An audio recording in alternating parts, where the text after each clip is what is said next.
Bonjour. Quand j'ai commencé cette série d'émissions, le Web Café, il y a un petit peu moins d'un mois maintenant, ou à peu près un mois, enfin je ne sais plus, cette série d'émissions qui est destinée, je vous le rappelle, essentiellement aux gens que je rencontre dans la vraie vie, même si tous les autres sont les bienvenus, et j'espère qu'ils seront de plus en plus nombreux avec le temps. Bref, donc ces gens que je rencontre régulièrement, vous, mes spectateurs, que je rencontre régulièrement dans la vraie vie, vous me demandez souvent où est-ce que je vais chercher toutes mes idées. Comment est-ce que je fais pour que chaque jour je puisse vous présenter un sujet différent. Et vous me dites que vous feriez bien la même chose, ce en quoi vous auriez parfaitement raison parce qu'en fait c'est efficace en termes de référencement, comme je l'ai déjà dit dans d'autres émissions. Mais vous êtes toujours coincé avec cette page blanche, puisqu'on en revient toujours au même problème avec le contenu, c'est-à-dire que vous me dites, mais moi j'aurais jamais autant d'idées. Alors je vous rassure, je suis pas beaucoup plus intelligent que vous, mais je connais quelques trucs et astuces, et particulièrement un outil qu'on appelle la curation de contenu, et dont j'ai aussi déjà parlé en vidéo et dans mon blog, et principalement des outils qui me servent à aller chercher des idées.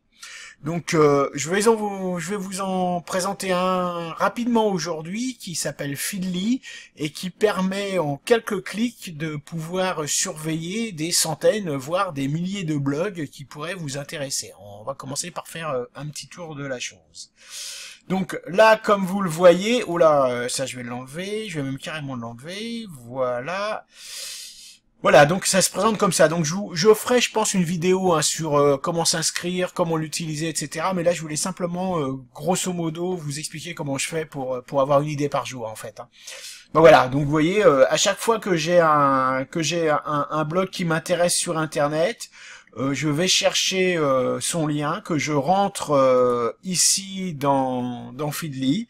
Ensuite, eh bien, je lui dis d'aller chercher le flux et de l'ajouter à l'un de mes répertoires. Alors moi, j'ai deux répertoires. J'ai un répertoire français et un répertoire américain. Le répertoire français qui me sert le plus parce qu'en fait, c'est quand même relativement riche, mais j'utilise pas mal aussi celui des États-Unis. Donc chaque jour j'ai cette page là qui me dit bah voilà les nouveautés, alors, la nouveauté des outils marketing, etc., etc. Et quand on clique sur un truc qui vous intéresse, par exemple, je sais pas moi, qu'est-ce qu'on pourrait prendre aujourd'hui,